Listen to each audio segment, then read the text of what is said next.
my Father's commands and remain in His love. I have told you this so that my joy may be in you and that your joy may be complete. My commandment is this: love one another just as I love you. The greatest love a person can have for his friends is to give his life for them. And you are my friends if you do what I command you. I do not call you servants any longer, because a servant does not know what his master is doing. Instead, I call you friends because I have told you everything I heard from my Father. You did not choose me, I chose you, and appointed you to go and bear much fruit, the kind of fruit that endures. And so the Father will give you whatever you ask of Him in my name. This then is what I command you: love one another.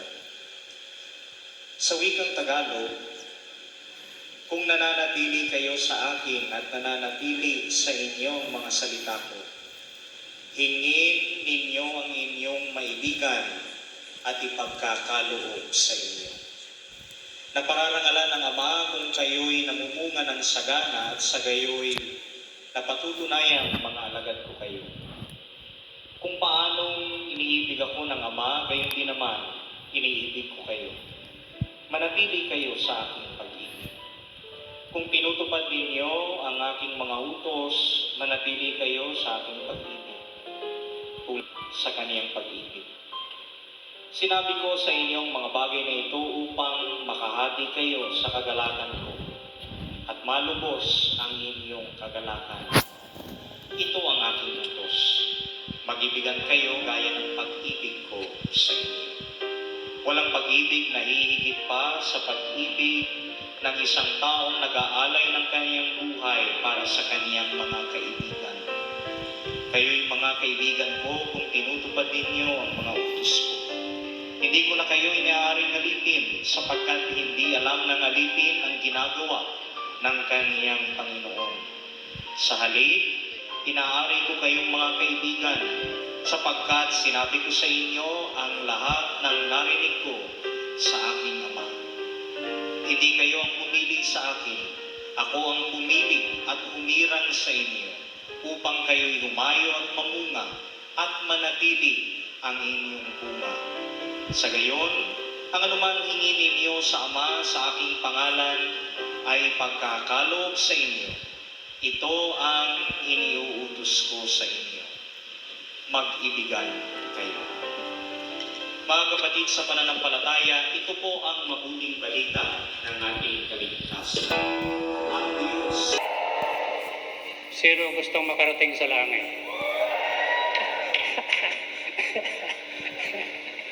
Kung inyo nasundan yung ating pagbasa, thank you kay Brother Angelo at kay Brother Jerry Canal at sa inyo mga gagawa. Alam niyo ho, kanina habang tayo nag-worship, meron akong parang pangitain. It's something, it's abrasion.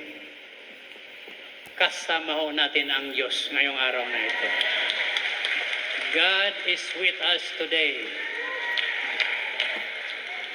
Sabi sa ating pagbasa, if you remain in me and my words remain sa inyo, you can ask for anything, and it shall be given unto you.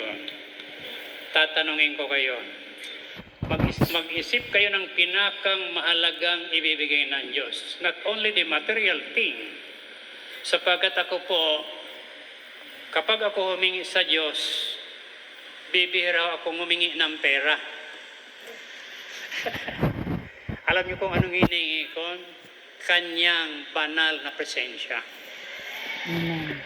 Because if God is with us, no one can go against us. Amen. And everything that we need can be provided by our Lord. Amen. So, mag-isip po kayo kung ano ang ating itataas ngayon. Think of a very, sabihin na natin na imposible. But with God, all things are possible. Amen. Ama, narito ang iyong bayan. Kami ang inyong tinawag sa huling kapanahonan ito. Inaari niyo kaming mga anak at itinalaga upang iyong pabanalin. Kayo po ang nakakaalam ng aming mga puso't isipan. Aming mitiin na kami ay mamuhay na may kabanalan at masunod ang inyong kalooban upang kami naman ay ingatan araw-araw. Narito kami, Ama, sa iyong banal na harapan at aming itinatas aming mga mitiin sa buhay na ito. Namin pong inaangkin na hindi niyo kami pababayaan at iiwanan sa buhay na ito. Bagkus kami inyong pagpalain sa ay amin ang inaangkin ng lahat ng aming mitiin sa buhay. Kalaki pa aming mga prayer request, maging ang kagalingan ng may karamdaman. Ayon ang tinugon sa ngalan ni Jesus. Ang papuri, parangal, pagluluwalhati at pasasalamat ay alay namin. Ama, nananalig kami sapat ikaw din na nagsabi na kapag kasama ka namin, there's always a way where there seems to be no way. Ano man ang aming tatahakin, ikaw ang nakakaalam ng aming patutunguhan. Amen at amen. Praise the Lord. Ako? Ano ang sagot? Amen. Yan ang pagninilayan natin. Sapagkat, sabi sa banal na aklat, there are about 600 commands according written by Moses in the writing of the prophets. Kaya lang, dalawa lang ang pinakamahalaga. To love God with all our heart, with all our soul and our mind, and to love our neighbor as we love ourselves. Kapag ito daw po ay ating nagampanan, yung 600 na kautusan ating nasusunod. But the thing is, sino ang mahal ang asawa?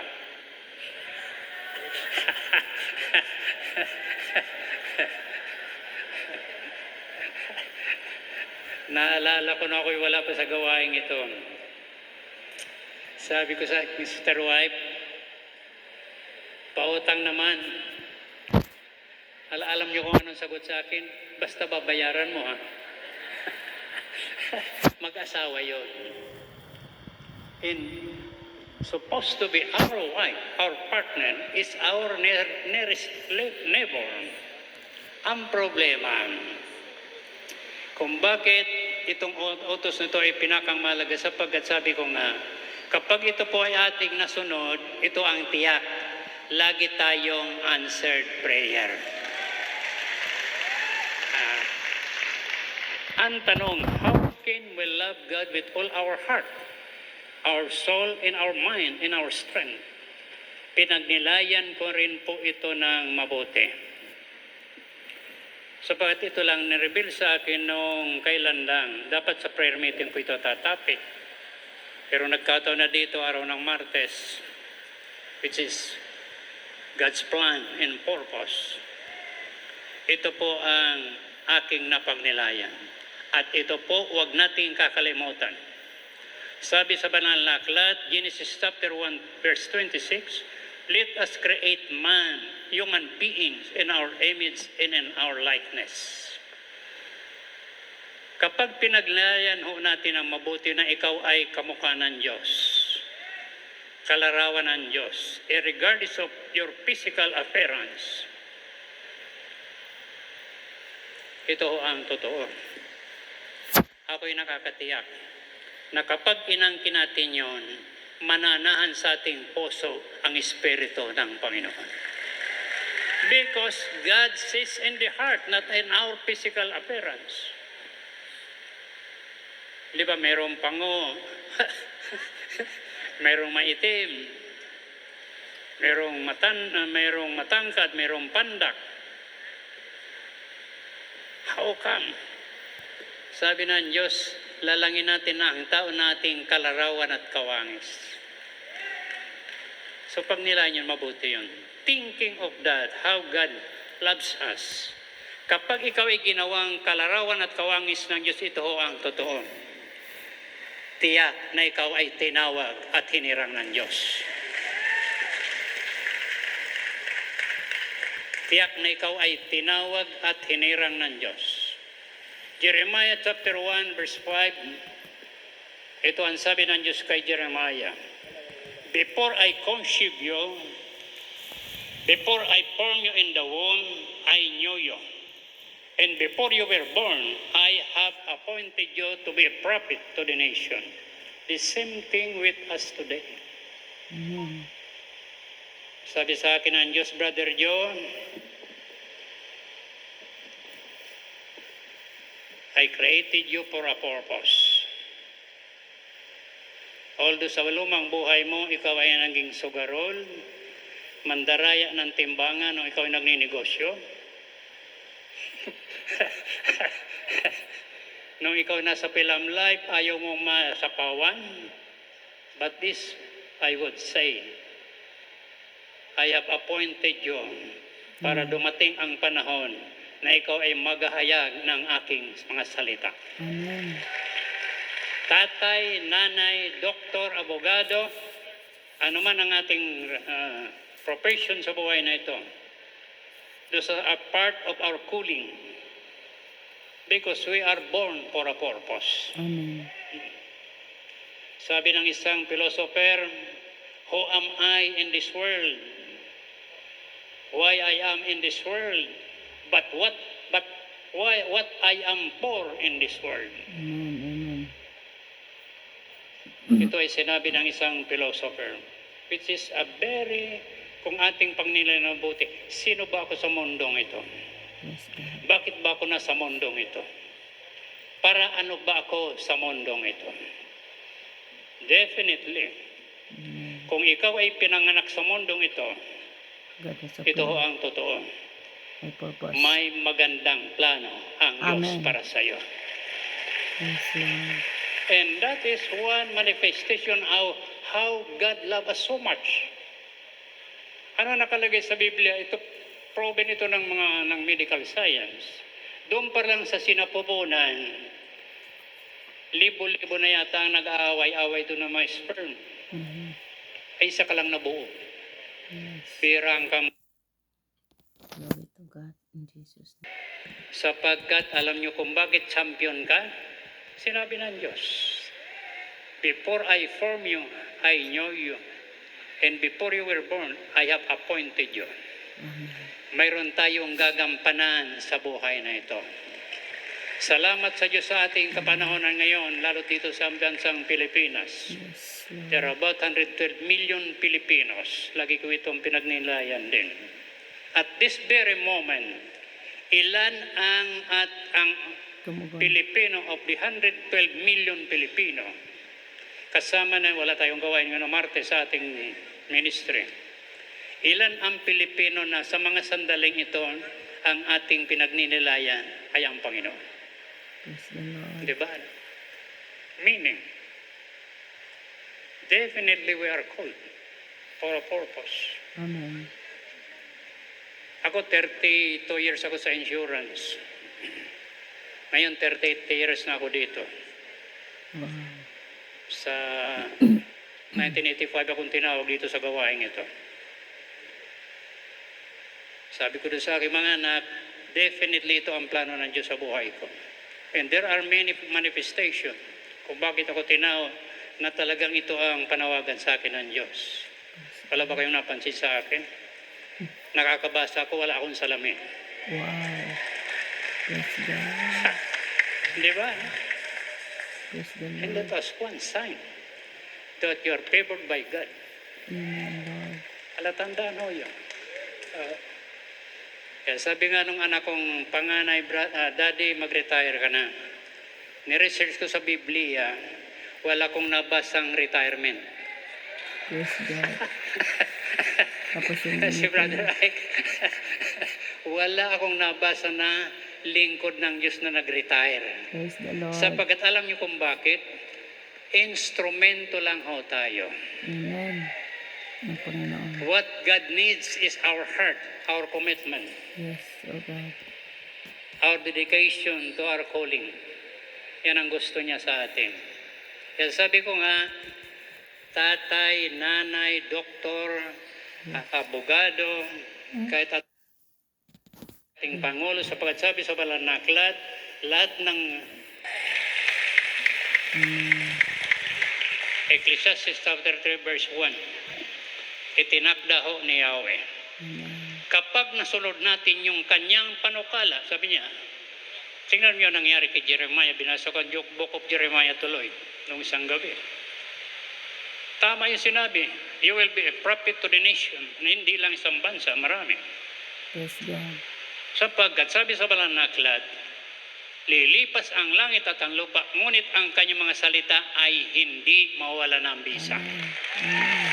And if we claim, sabi ko nga, dun sa ating unang pagbasa, if you remain in me and my words remains in you, you can ask for anything, it shall be given to you.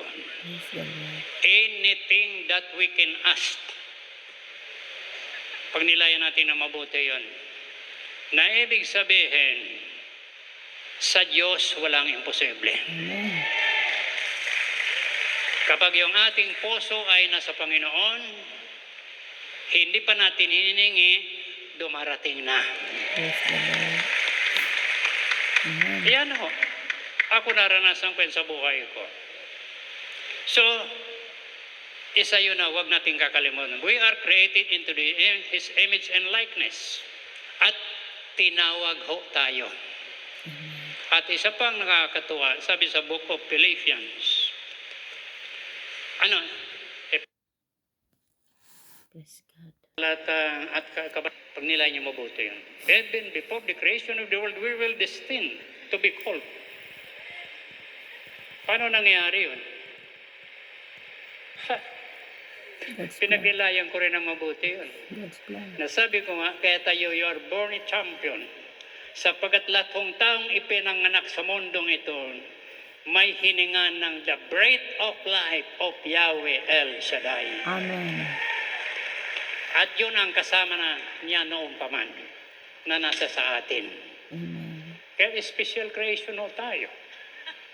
Huwag natin kakalimutan ito. Kapag yun ay ating, alam nyo, tuwing umaga, kapag kayo nagninilay after my, kasi ganito yun, araw-araw nag-rosaryo ako.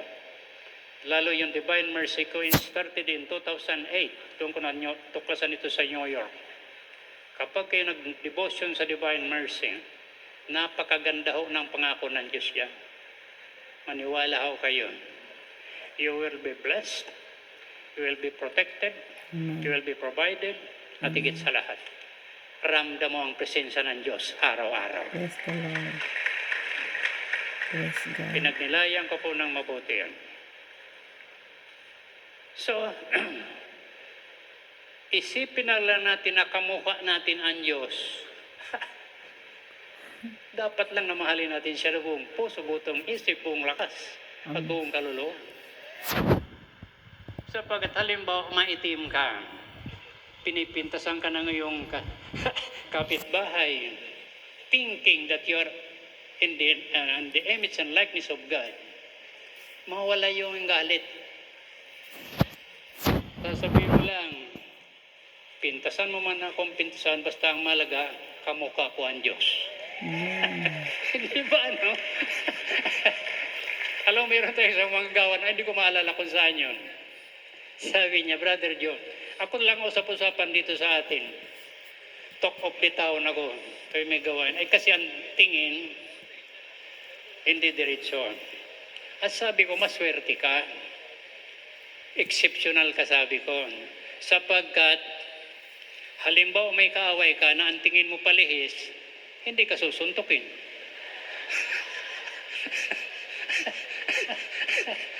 Diba, sabi ko, ano? So, exception ka nga. Assuming na ikaw ay sabi ko na di-discourage dyan, ito mo mong kakalimutan. And this you must remember. You are created to the image and likeness of God. Amen. Kapag yun ay iyong inisip, mamahalin natin ang Diyos. Pahalagahan natin ang Diyos sa tigit sa lahat. Sasambahin pa natin siya sa espiritu at katotohanan. Isa pa, dito ako nagkaligaw-ligaw nung unang mga panahon. Jeremiah chapter 29 verse 11. I alone, pag nilay niyo mabuti ito, I alone knows the plans I had for you. Amen. Plans not to harm you, but to prosper you. Amen. And plans to give you a hope and a future. Amen. Ako lamang ang nakakaalam. Sa iyong kinabukasan. But the sad thing is, meron tayong mga kanya-kanyang diskarte sa buhay. And that was my failure. Nung ako'y nasa lumang buhay, nakabili ako ng piking lupa dyan sa Marikina, 1,000 square meter, pinalandscape ko. Paggawa ko ng plano ng 40-door apartment, that was 1978. Sabi ko, mayaman na ako. Yun ang akala ko. Yung pala, yung lupa, ang nagbinta sa akin, hindi yung may-ari. So I lost all my investment. Sapagkat sarili kong plano. Maliwanag ang sinabi ng Diyos. I alone, ako lamang ang nakakaalam ng mga panukalang inilaan ko sa iyo, hindi upang ikaw yung mapahamak, upang umunlad, maging ang iyong kinabukasan. Even our future. Praise God. Jeremiah 29:11. So, isipin na lang natin yon. At yun ay ating nasunod. Ako'y maniniwala. Lahat tayo yayaman. Amen. Praise the Lord. Sino gustong yumaman? Amen. Meron course. din dyan aral. Sabi sa Biblia, the Lord's delight in the prosperity of His people. Nagagalak si Yahweh kapag ang kanyang bayan ay umuunlad. Amen. Meaning, if you are under God's kingdom, Amen. sapat dalawang naman yan, the kingdom of God and the kingdom of The darkness. Kapag tayo nasa sambayanan ng Diyos, wala tayong kailangan na hindi kayang ibigay ng Amen. ating Diyos. Thank you, Lord. And God is doing it to me. Yes. Ako, nung ako'y dumating dito in 1985, yung panganay na anak ko, second year high school pa lang. Lahat elementary. Hindi ko na malayan. Nakatapos sila lahat. Praise the Lord. To prove that what God says, He does. Sabi ng Diyos, seek ye first my kingdom and my righteousness. Amen. Amen. And all the things that you need shall be given unto Yes, you. oh God. Amen. Pag nilayan nyo yan. Dito sa ating binasa, you can ask for anything and it shall be given unto you. Praise the Lord. Tiyakin lang natin na hindi natin iiwan si Yahweh El Shaddai. Praise the Lord. Amen. Amen. Sapagkat, Sa kanya alam niyo, nagagaling. kahit sa ating mga manggagawa, halos linggo-linggo meron akong nakakausap, sawa na daw sila sa buhay dito. Yan ang huwag niyong gagawin. Sabi ko nga, kung ikaw ay tinawag ng Diyos sa gawain ito, hindi ka man maging manggagawa, meron kang gagampanan para sa iyong pamilya, para sa iyong community, para sa iyong parokya, to prove that you love your neighbor.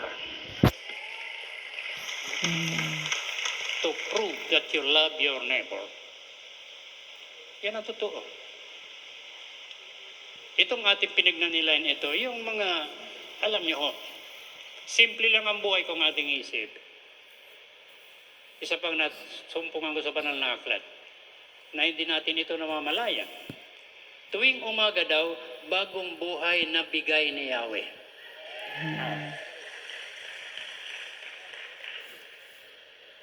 Ang nakakatuwa dyan, kahit nagmura ka bago matulog,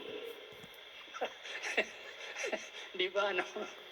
Galit ka sa asawa, galit sa kapitbahay, galit sa binan, kinabukasan gising ka pa. To prove na binibigyan tayo ng pagkakataon ng Diyos to reform, to be transformed. Amen. Kaya sabi ko nga sa akin, Sister White, minsan nagbibiruan kami. Sabi ko, kung ako namatay before 1985, tiyak sa impyerno ako. Sapagkat ito ang tatanda natin, no sinner will enter the kingdom of God. Praise the Lord. Yung ebanghelyo kanina sa banal na misa, many are invited. Sabi doon sa huling talata, lahat ng inimbitahan walang makakapasok. Anong ibig sabihin? And it is my prayer that dito sa prayer partner, walang maiwan kahit isa. Amen. Amen. Yes, Nakalagay Lord. yun sa Biblia.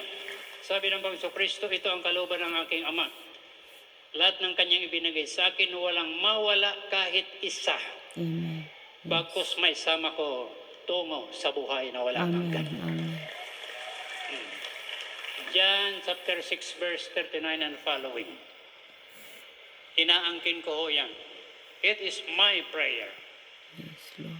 Sapagkat sabi ko nga, in fact sinabi nito ni Pablo, kung ang mabuting balitang ito ng tungkol sa kaligtasan at ang paghahari ng Diyos ay hindi totoo, sayang itong ating mga paggagawain ito. But definitely, anong sabi ng Diyos? Sasamahan ko kayo hanggang sa wakas ng panahon. Amen. But beyond this age, which is our eternal destiny, yun ho ang pagsumikapan natin. Eternal destiny. Sabi doon sa 1 Corinthians chapter 2 verse 9, for no eyes has seen, no ear has heard, no mind has conceived what God has prepared to those who love Him. Mahalin lang natin ang Diyos, sambahin natin siya sa Espiritu at katotohanan, ipagkatiwala natin ang kanyang buhay sa kamay ng Diyos, ito ho ang gagawin ng Diyos. Yes, Lord. Bukod sa lahat ng ating kailangan kanyang ibigay, mayroon pa tayong assurance sa buhay na walang hanggan. Amen. Imagine, no eyes has seen, sabi sa Biblia. Hindi pa rin nakita natin, hindi pa sumasagi sa isipan natin, hindi pa narinig what God has prepared to those who love Him. Yes, Lord. Halos araw-araw pinagninilayan ko din yan. You could just imagine that awesome glory. Sabi nga ni Pablo, 2 Corinthians, I was brought to the third heaven and I saw things which words cannot express. Nakarating nun si Pablo sa third paradise. Si Pablo na pusakal. Mamamatay tao, nakarating sa paraiso, tayo pa kaya? Diba? Magbagong buhay. Liwanag niyan, I was brought to the third heaven and I saw things that words cannot express. Ibig sabihin, it was an awesome glory. Amen. At yun ho ang ating pakamitiin. Yes, Lord. Amen. Ang atin lang iisipin na kahit ano ang mangyari, mahal na mahal tayo ng Diyos. Sabi nga dito, 1 John chapter 2, verse 5, if we obey His words, we are the ones whose love for God has really been made perfect. If we obey His command. Kapag nasunod natin yung mga utos, kanyang mga utos, yung atin daw na yung kanyang pagsunod natin sa kanyang kautusan, yun ay nagpapatunay na tayo ay nagmamahal ng wagas kay Yahweh El Shaddai. Perfect love. 1 John chapter 2 verse 5. If we obey His words, we are the ones where love for God has really been made perfect. Sino ang mahal ng Diyos? Baka ngayon lang yan, ha?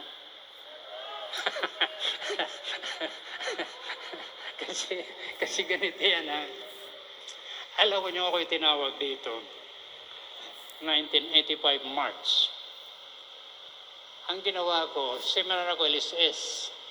March, April, May, and June ako nabaptize. Sapagkat yung mga speakers na Brother Estin, Brother Leo Panelo, Brother Leo Navarro, Brother Leo Liwag, saka sina Brother Cesar Rojas, ang napapansin ko, amoy alak sila. Sabi ko, ano ba itong napasukan kong ito?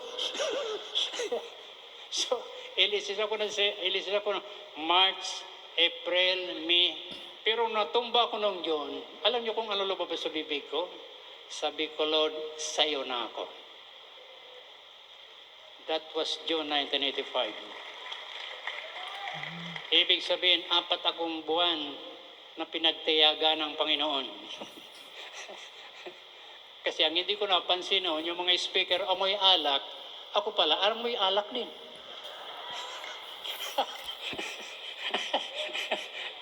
Ayun ako yan ang mahirap sa atin eh. Puna-puna tayo ng iba, yung ating sarili hindi natin napupuna. Di ba? Ganun ano? So kung ma-realize ko, ako pala, in fact,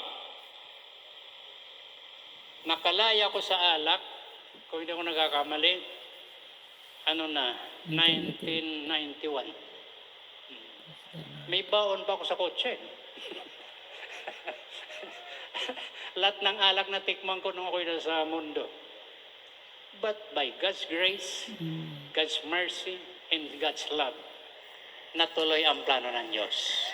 And it is my prayer na kayo din, na regardless of who you are and what you are in your past life, ang wag nating kakalimutan, sabi ng Diyos, before you were born, before I formed you in the womb, I knew you. Amen. Amen.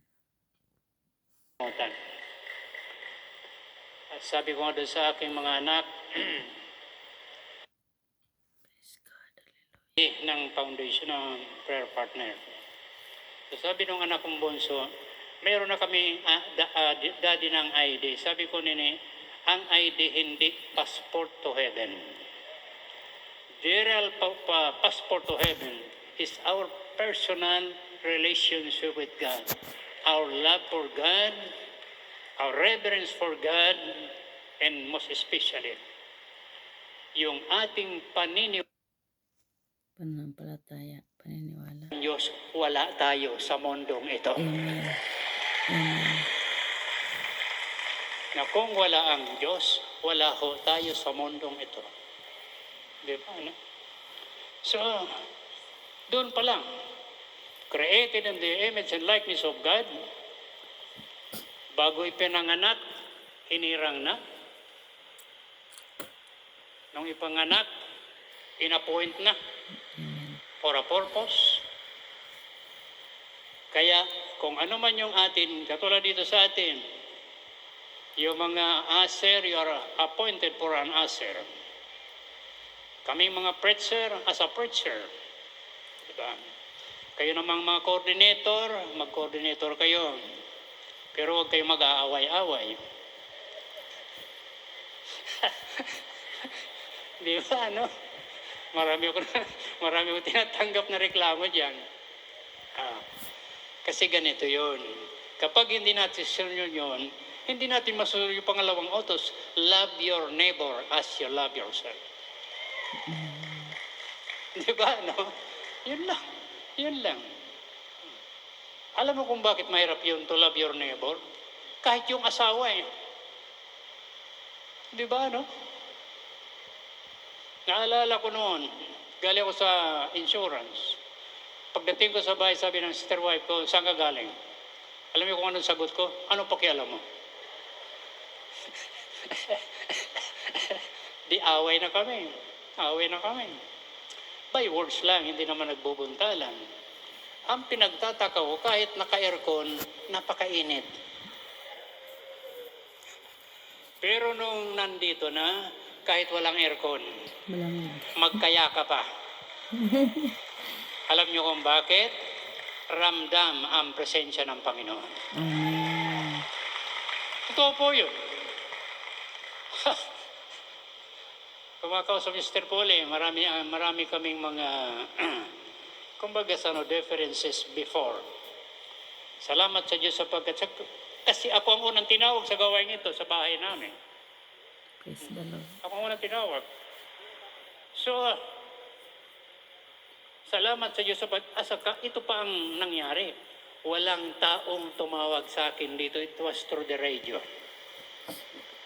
Galing ako sa Madyungan sa Bel Air noon, March 1985. Nung binuksan ko yung kotse ko, bumuong ganitong radyo natin. Si Brother Mike nagsasalita, yung to God be the glory.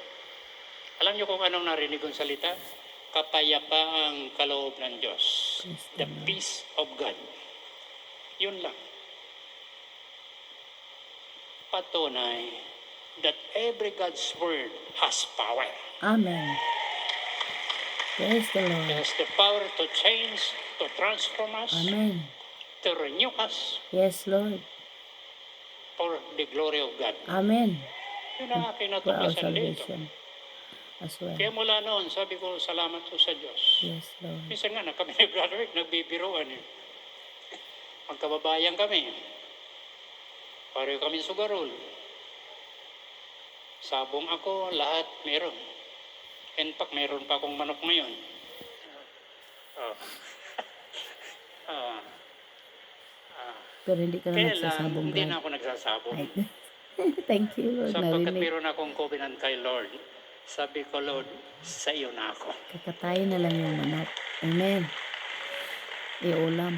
At ito naman, kapag minahal natin ang Diyos ng buong puso, Praise the Lord. ito ang ating pagninilayan. Romans 8:28, ito ang nakalagay. Verse 37. Sabi dito,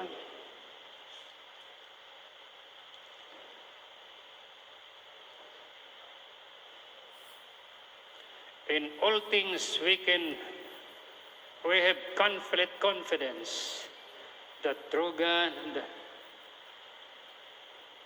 with all things we have come, and I am certain that nothing can separate us from the love of God. Nothing can separate us from the love of God. Ito ho ay assurance ng Diyos na tayo ho ay hindi pababayaan ng ating Diyos. Manatili lang tayong tapat sa Kanya.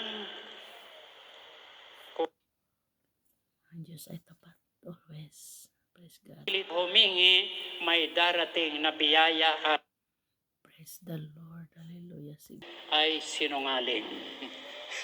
Di ba, ano? So how can we love God with all our heart? Kahit maigpit na kaaway, mahalin natin. Praise the Lord. Matthew chapter 5, isa sa mga talata doon. Bye-bye. Love your enemy and pray for your persecutor. Nung ako'y kinonvict dito noong 2017, ito ang totoo. Ako talaga na-convict ako just last 2017. Yun talaga, naramdaman ko yung kilos ng Diyos. Ang sabi sa akin, huwag kang mag-iisip ng kahit anumang masama, huwag kang magsasalita ng kahit anumang masama, at higit sa lahat, huwag kang gagawa ng kahit anumang masama kahit kanino. Even to your enemy. Kapag nagawa ho natin yon, ako'y maniniwala.